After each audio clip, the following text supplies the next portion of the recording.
It's a great, great morning, the first day in heaven, when you stroll down the golden avenue. There are mansions left and right, and you thrill to every side, and the saints are always smiling, saying, how do you do? Amen. Good morning po sa ating lahat and happy Wednesday morning. Ito po yung lingkod, Kuya Jong, and I'm from CBBC Singapore Outreach. Ito po yung ministry ng CBBC San Pedro Laguna under the leadership of our pastor, Dr. Ed Lauren. Welcome po sa ating lahat. Tayo po ay magbukas po sa panalangin. Let's bow our heads in prayer. Father in heaven, Lord, we bless you.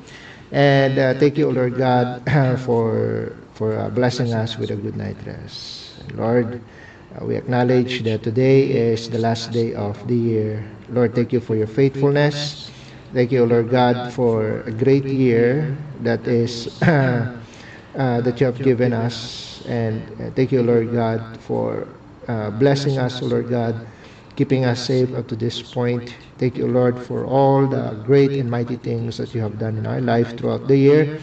Thank you, Lord God, for blessing us, Lord, with another opportunity to end this year, O Lord God, with a morning devotion. I pray, Lord, that you would bless the message this morning, and may you bless your people that will be joining. I pray, O Lord God, that you would make a blessing out of your servant. Give me words to say. Empower me, O Lord God. Give us a victory this morning for your honor and for your glory. In Jesus' mighty name we pray. Amen. Okay.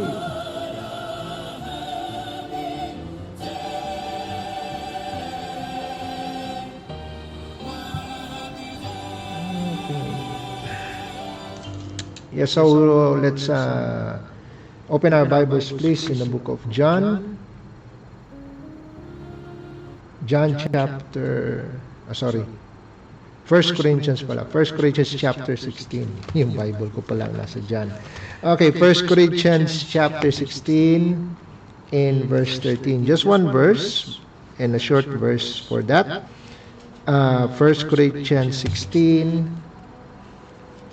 in verse 13.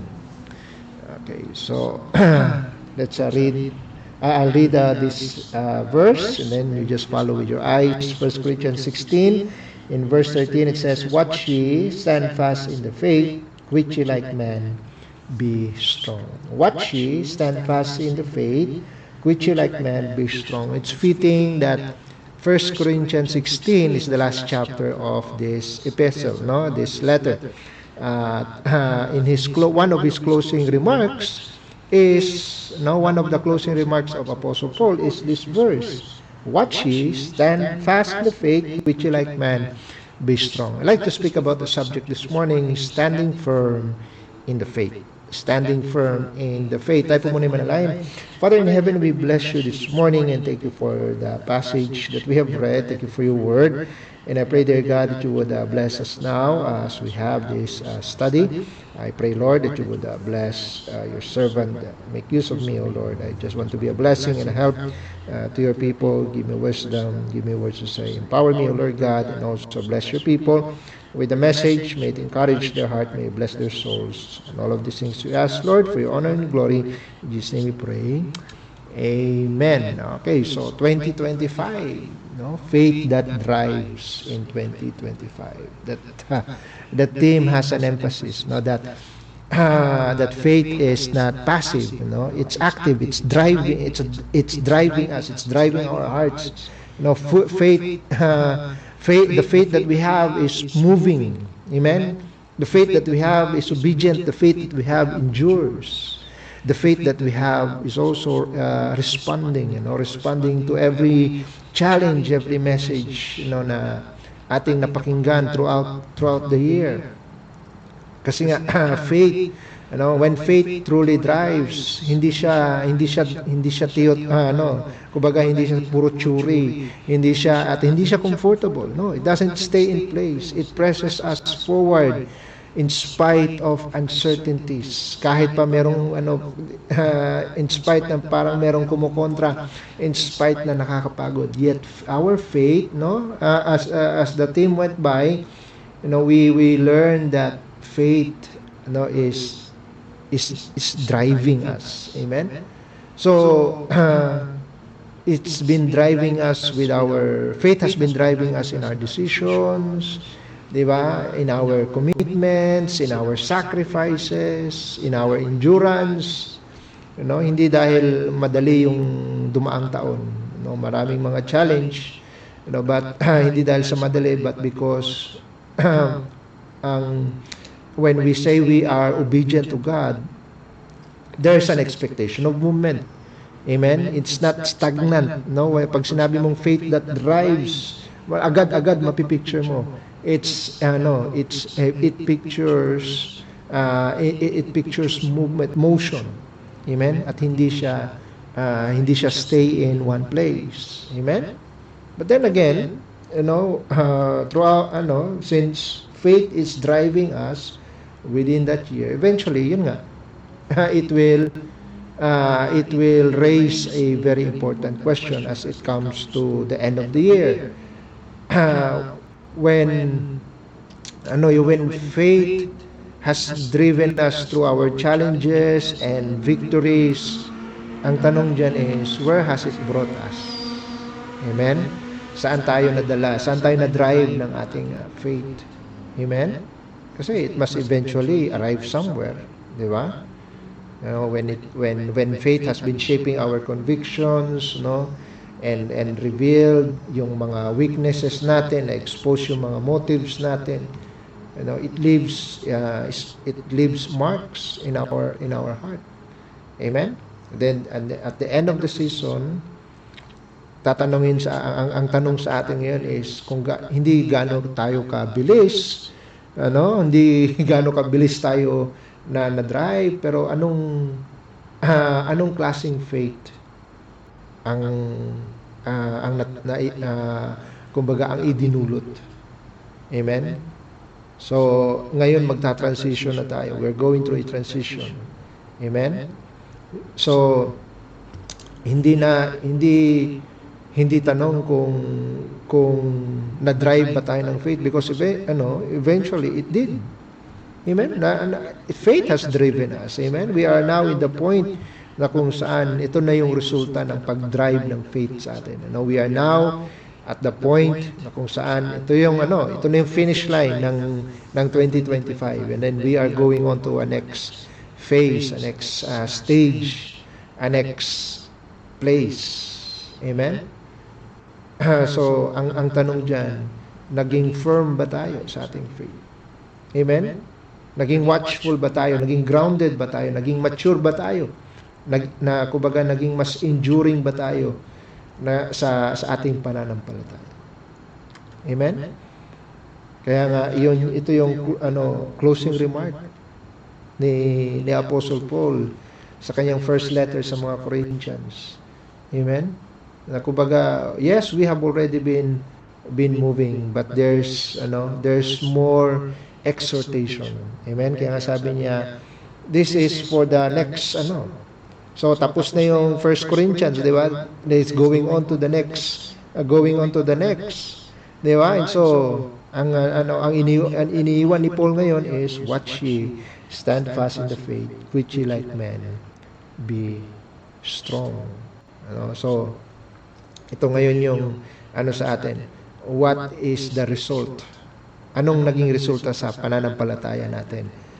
With the theme, faith that drives. Okay? I have 4 points for us this morning. Number 1, alert faith. It should driven us to alert faith. Amen? Ibig sabihin, watchful. Kaya nga sabi dito, watch ye. Amen? Kumbaga, dapat yung natin is naging mas alert tayo ngayon. Amen? Para maging awake tayo. Amen? Spiritually. Amen? Maging awake clearly. Hindi yung naalimpungatan. Amen? Kagaya ng karamihan ngayon, kagigising lang. Amen?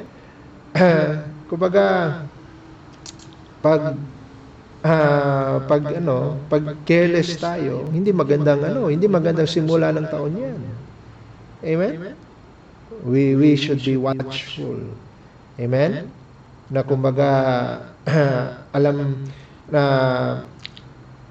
when we realize kung ano yung faithfulness ng Panginoon, dapat kumbaga, tapatan din natin.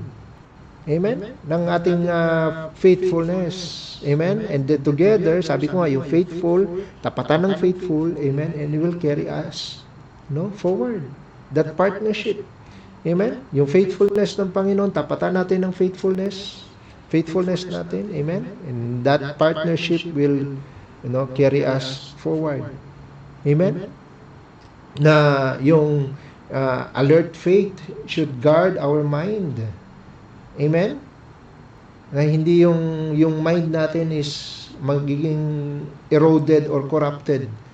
Amen? Ng mga bagay ng sanlibutan. Amen? Kasi nandyan yung danger. Amen? Nasa tabi-tabi lang. Ano sabi ng 1 Peter chapter 5? 1 Peter chapter 5 in verse 8, sabi dito, be sober, be vigilant. Amen? Be alert. Because why? Your adversary, the devil, as a roaring lion, walketh about, seeking whom he may devour. Kailangan maging watchful tayo. Why? Kasi yung kalaban natin, hindi nagpapahinga. Amen? Hindi siya, kumbaga, occasional lang dumarating. No, lagi siyang nandyan. And is just looking for the right opportunity. Amen? Hindi mo po pwede sabihin sa sa kalaban na, time purse muna, time purse. Bagong taon, pahinga muna tayo, sem break muna tayo. Walang sem break pagdating sa kalaban. Kaya dapat maging alert tayo. Amen? And throughout the year 2026, amen? Dapat ang panghanda natin is naging alert tayo. Faith that drives, faith should have driven us to a more alert faith. Amen? Kapag hindi ka watchful, kapag hindi ka discerning, yung faithfulness mo, hihina. Amen? Your faithfulness will weaken kapag nineglect mo yung discernment. Amen? Kaya nga sabi ng Hebrews chapter 3 in verse 12, Hebrews chapter 3 in verse 12, sabi dito, take heed, brethren, lest there be any of you an evil heart of unbelief in departing from the living God. Amen? You should always take heed. Be watchful. Be alert. Amen? Lest there be any of you an evil heart of unbelief. Baka mayroon ng evil heart of unbelief. And he's talking to brethren. Hindi ibig sabihin na mawawala yung kanyang kaligtasan, but rather yung kanyang faith ay manghihina. Amen? Remember yung mga disciples at the time of their weakness, diba? At the time of sila ay takot at nagdududa, anong tanong sa kanila ng Panginoon? Where is your faith? Where is your faith? Ang kaligtasan hindi nawawala, pero ang pananampalataya maring humina. At maring mawala. Bakit ba hahanapin kung nandyan? Di ba? Kaya hinanap ng Panginoon where is your faith? Amen? Ito sabi pa niya sa mga disciples, mga saved na yun, kilala nila ang Panginoon. Di ba?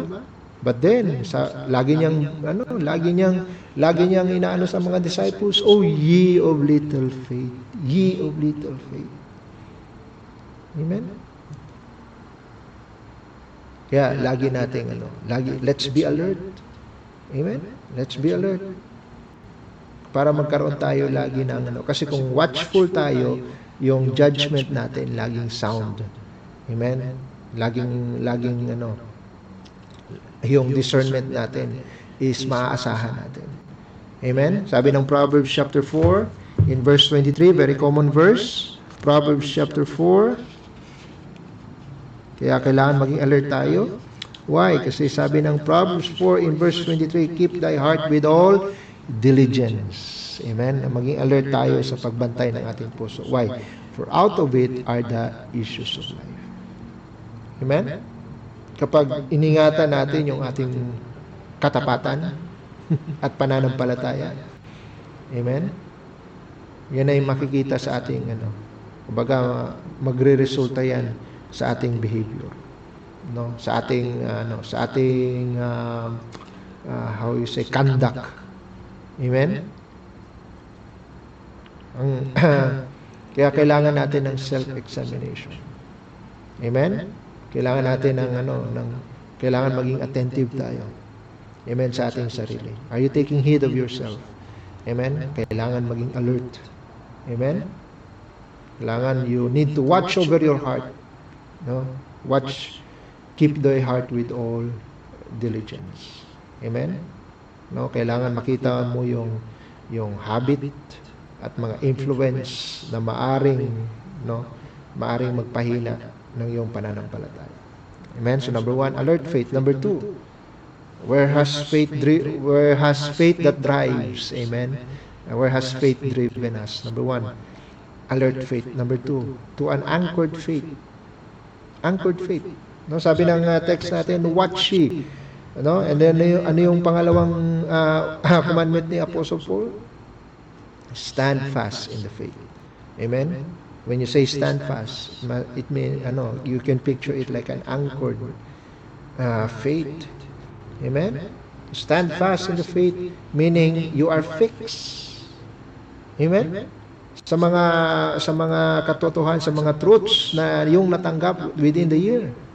Amen? Sa mga bagay na natutunan mo within this year 2025. Amen? Dapat you should stand fast.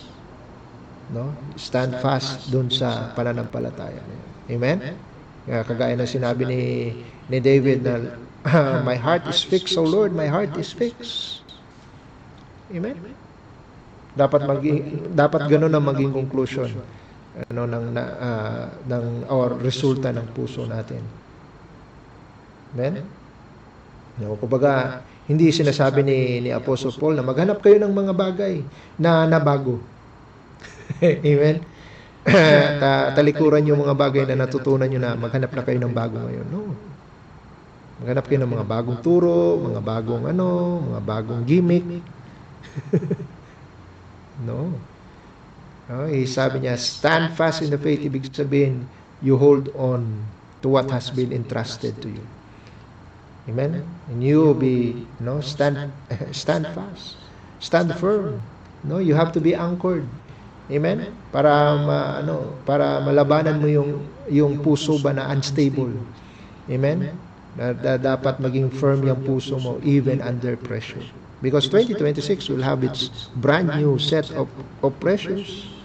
Will have its brand new set of challenges. Amen? At kailangan where faith has driven us throughout the year, and dapat maging anchored yung faith natin sa pagsalubong. Amen, ng bagong taon. Amen? Kaya sabi ng Colossians chapter 2, in verse 7, Colossians chapter 2,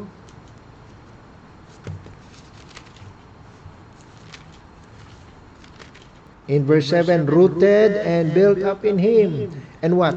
And established in the faith, as ye have been taught, abounding therein with thanksgiving. Establish tayo sa mga bagay na ituro sa atin. Amen? Dapat ang resulta dapat rooted and grounded. Amen? Kailangan yung doktrina ay maging grounded tayo sa doktrina para ma-avoid natin yung mga future na confusion, and because there will be many, lalo na ngayon sa panahon na very accessible ang false teaching. Di ba? Isang scroll mo, makakasagap ka ng mga diyan. At ang masama yan, maraming mga Kristiyano na bibiktima. Kasi unang-una hindi sila grounded sa kanilang di ba? Yan yung resulta ng nung nasa second ground, ng mga nasa stony ground na naihasik sila dun sa stony ground. Di ba? Hindi sila naugatan. They are not rooted. And so, anong nangyayari sa kanila? They withered away. Amen? They dried up. Why? Kasi hindi sila naugatan. Hindi sila naging established sa kanilang pananampalataya. Hindi sila naging grounded sa doktrina. Amen? Kaya pagdating ng mga ng mga persecutions and trials because of the word, kapag meron ng mga natatamaan na ng preaching, or may mga doktrina ng nasasagasaan, may mga personal beliefs and opinions na nasasagasaan ng salita ng Diyos o ng preaching, unti-unting na-offend. Hindi ba? Yung sabi ng Panginoon doon sa kanyang parable, unti-unting na-offend, and then ano nangyari? Nagda-dry up. Amen? By ang dapat sa atin, sabi nga ng Ephesians chapter 4, na hindi dapat tayo matos to and fro. Amen? Like children. Sabi nga ng Ephesians chapter 4 verse 14, that we henceforth be no more children tossed to and fro and carried about with every wind of doctrine. Amen? Kapag tayo establish na, amen? Hindi tayo mami-misplace. At hindi tayo madi-displace. Amen? No? Hindi tayo ma-uproot. Why? Because we are rooted and grounded. Amen? We are, sabi nga ng 2 Timothy chapter 1, 2 Timothy in chapter 1, 2 Timothy chapter 1 in verse 13, hold fast the form of sound words, which thou hast heard of me, in faith and love which is in Christ Jesus. Hold fast. Hold fast the form of sound words. Amen? Be steadfast. Amen? Para ma-preserve mo yung magtuloy-tuloy yung pananampalataya mo. Amen? Magtuloy-tuloy yung mga pinapractice mo that is based on the Word of God. Amen? So, number 1, we have alert faith. Number 2, anchored faith. Number 3, where has faith driven us? No, it has driven us to alert faith, anchored faith, and number 3, assured faith. Assured faith. Amen? Ano sabi ng text natin? Watch ye, stand fast in the faith. Ano sabi? Quit ye like men. Ibig sabihin ng quit ye like men, it speaks of maturity. Amen? Maturity. Settled na ba? Na you are resolved. Sabi nga, I am resolved no longer to linger. Amen? Why? Because you have matured. You quit like men. Amen? Na ikaw ay assured na sa iyong pananampalataya. Na hindi yan maapektuhan ng mga emotions, amen, ng mga circumstance. Why? Because your faith is assured. Amen? Dahil yan ay nag-mature na because of that assurance, kaya mo nang maging responsible, kaya mo nang maging discerning, amen? Kaya mo nang mag-stand as a spiritual adult. Amen? Minsan nga minsan na paghuhulihan tayo ng mga Kristiyanong mas bata sa atin. Not bata sa edad, kundi bata sa alam mo yun, in terms of bago pa lang na Kristiyano, minsan ang kumbaga lips and bounds na sila pagdating sa mga na-accomplish nila spiritually. Pero itong mga matatagal na sa pananampalataya, feeling nila na kumbaga yung kanilang tagal sa church o yung tagal nila sa ay para bang license na yan para magpakuya-kuya-kuy na lang.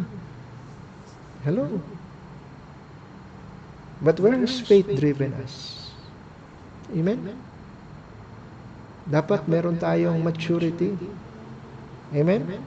And that maturity will influence our conduct. Amen? Sabi nga ng 1 Corinthians 13 in verse 11, sabi dito, when I was a child, I speak as a child, I understood as a child, I thought as a child. But when I became a man, sabi niya, I put away childish things. Amen? Yun dapat ang maging goal natin That we be no more children, tossed to and fro, carried about with every wind of doctrine and the sleight of men and cunning craftiness, wherefore they lie to wait and deceive. Amen? Dapat hindi na tayo matangay. Why? Because you are already assured. And you have already matured. Amen? So put away those things na pang batang Kristiyano lang. Yung bang na-offend sa kaunting bagay. By the way, pag ikay na-offend, hindi ibig sabihin nun mature ka. No? If anything, it just goes to show na ikay immature. Amen? Great peace of they which love thy law, nothing shall offend them. Yeah, is that a mark of immaturity? No. That's maturity, no? That you have peace because you love the law and nothing shall offend them. No, hindi siya na-offend. Why? Because he's grounded. Amen? Meron siyang assurance. His faith is assured. Amen? And so that's why, instead na siya ay ma-offend, he will be what? Maging obedient. Amen? Sabi ng James chapter 1. James chapter 1 in verse 22. James chapter 1 in verse 22. Sabi diyan, be doers of the word and not hearers only. Amen? Be doers of the word.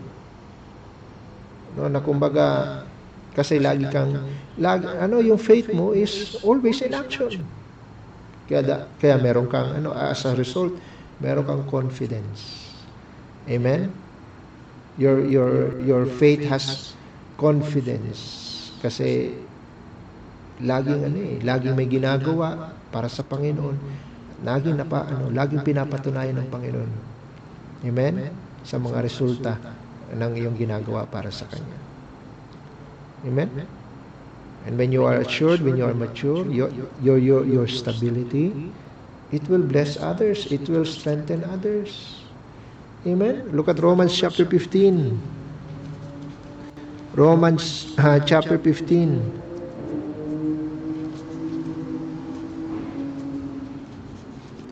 In verse 1. Romans 15 in verse 1. Ang sabi dito, when we then that are strong ought to bear the infirmities of the weak and not to please ourselves. Amen? Tayo ang nagpo-provide, no? Ikaw na mature, ikaw yung nagpo-provide ng support, ikaw yung nagpo-provide ng example na ifa-follow. Amen? Nasusundan ng mga susundan ng iba. Amen? Kasi meron bang tawag nito? Meron bang immature na nakaka-inspire? Hello? Kasi, isipin niyo mga kapatid, meron bang immature na nakaka-inspire? Hindi. Ang laging nakaka-inspire yung mature. Amen? So, kaya kung ikaw ay, halimbawa nga lang, ikaw, you are a parent. Hindi ka,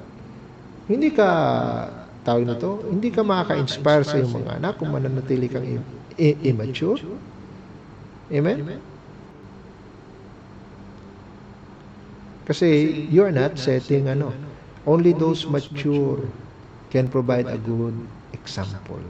Amen? So number 1, what do we have? Where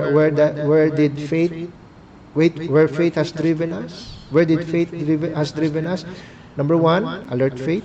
Number 2, anchored faith. Number 3, assured faith. Number 4, the last, abiding faith. Watch ye, stand fast in the faith, quit ye like men.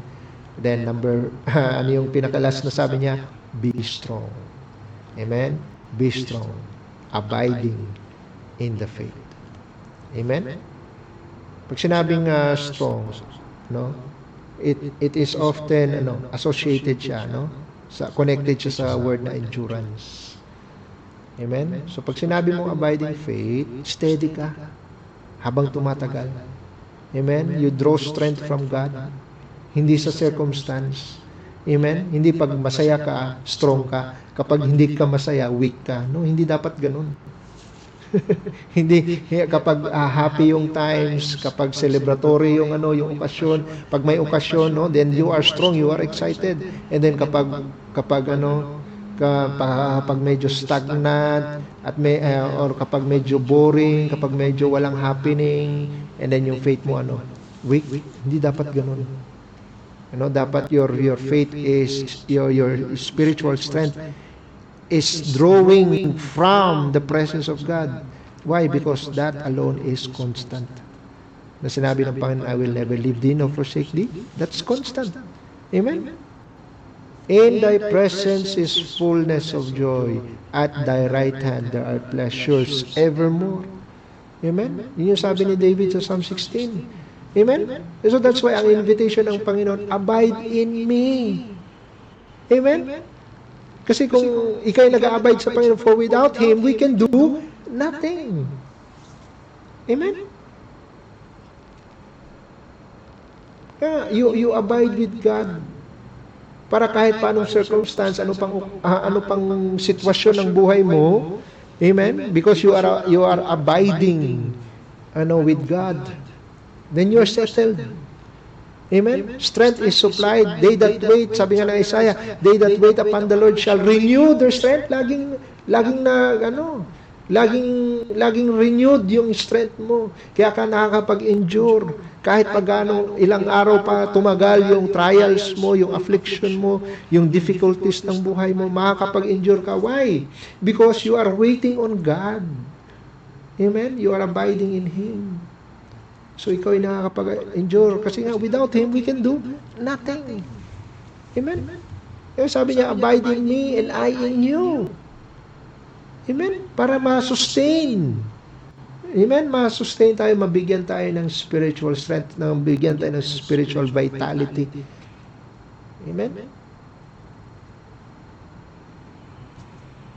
Kapag tayo ay nagtuloy-tuloy, no? Then we will bear much fruit. Sabi nga ng John 15. Amen? We are abiding in Him. We will bear much fruit. No?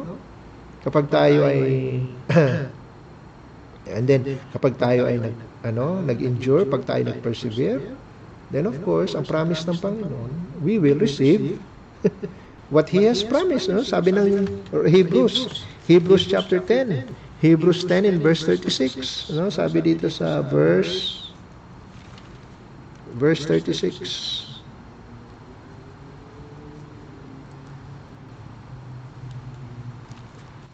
Sabi ng verse, for ye have need of patience, that after ye have done the will of God, ye might receive the promise. Amen? After you have obeyed the will of God, you will what? You will receive the promise. Amen? Kaya you abide. Abiding faith means you are committed to remain faithful. Amen? In season or out of season. Amen? Na tayo ay magkakaroon ng strength because of our continual dependence sa Panginoon. That's why we abide in Him. Hindi tayo lalayo kasi nakadepende tayo lagi sa Panginoon. Amen? So, number 1, what do we have? Alert faith, anchored faith, assured faith, abiding faith. This is where our faith should be driven to. Amen? Ito dapat, kapag ikay i-examine mo, you examine your faith, examine yourself. Amen? As the year is closing. Amen? Diyan na lang, tabi-tabi na yung January 1. Amen? Maya-maya lang. January 1 na.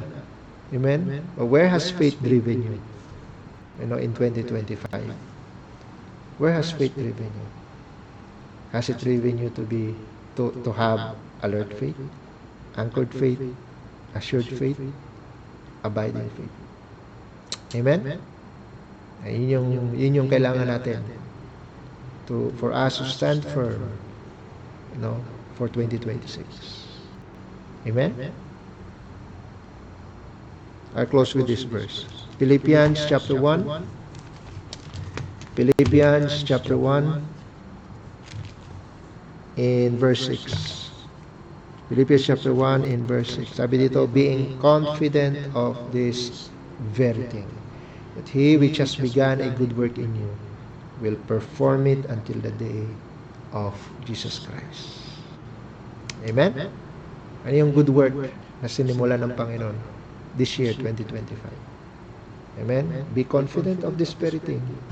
Na kung ano yung sinimula niya in 2025, He will perform it. Amen? And He will continue it in 2026 until He returns. Amen? So, hindi ibig sabihin na nagtapos na yung 2025, is tapos na rin ang ginagawa, ang gawain ng Panginoon sa buhay natin, no? Magtutuloy-tuloy yan. Amen? And, of course, we will be looking forward sa great and mighty things na pwede pang ipagkaloob ng Panginoon sa buhay natin. Amen? I hope naging blessing po ang message. Tayo po manalangin. Father in heaven, Lord, we bless you.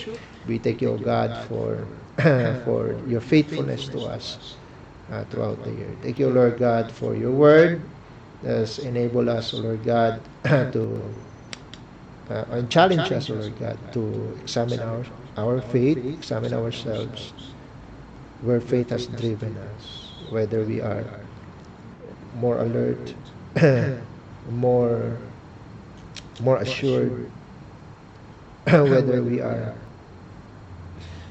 more anchored, whether we are more abiding. Thank you, Lord God, for your word this morning. Thank you for encouraging us to be, not just to be steadfast, but to be continual in our faithfulness. Thank you, Lord God, for your word. We give you back the glory. In Jesus' name we pray. Amen and amen. All right. Advance Happy New Year. Amen. Well, batiin natin ang ating mga kasama.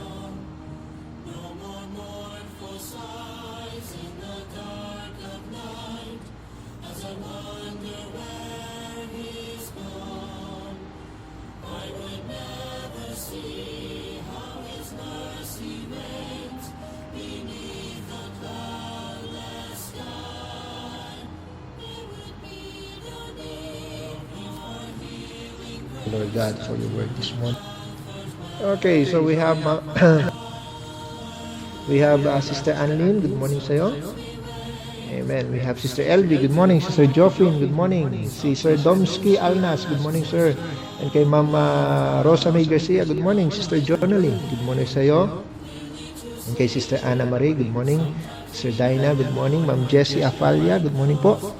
And also kay Ma'am Alona, good morning.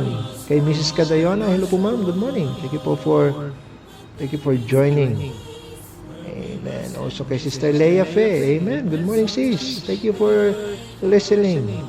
Also kay Ma'am Nessie Saturinas, good morning po. And kay Sister Tere, good morning. Kay Brother Raul Abon, good morning po. And also kay Ma'am Lolit Maristanes, good morning. Kay Ma'am Irma Valdez, good morning. And kay Ma'am Eunice, amen, good morning. Sir Judy Morales, sir, good morning po. And kay Ma'am Irene, Brother John Ray, may buntag, dira sa Midsayap, amen. Also kay Ate Cecil, hello po, good morning, amen. Okay, kay Ma'am Mylish, amen, good morning. Amen. Also kay Sister Kay, amen. Thank you for joining. Arigato. Arigato gozaimasu. Amen. Also kay Ma'am Jean Nimo, good morning. And also kay Sir Fred Galicia, good morning. Amen. Kay Ma'am Madonna Biaco, hello po, good morning. Kay Sir Johnny Valete, good morning po. And kay Ma'am Jing Jing, good morning. Alright, so diyan po nagtatapos ang ating morning devotion. Magkita-kita po tayo next year. Next year sa January 2. Amen. Isang taon po tayong hindi magkikita. Amen. So, kita-kita po tayo sa Friday for our next morning devotion. Sa mga bago, NWF lamang po itong ating programa. So, Friday na po tayo.